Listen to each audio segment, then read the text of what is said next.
Welcome back to 4K Tech. In this video, we're going to show you how to reset your Samsung HW-B550 Soundbar.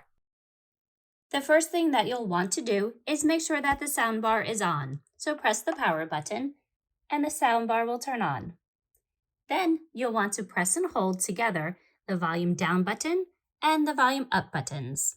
So let's press them together and hold them down.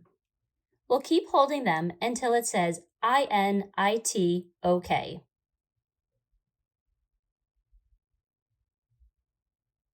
Release the buttons and the soundbar is reset. Well, I hope this tip has been helpful. Thanks for watching. Please like, subscribe, and turn on the notification button.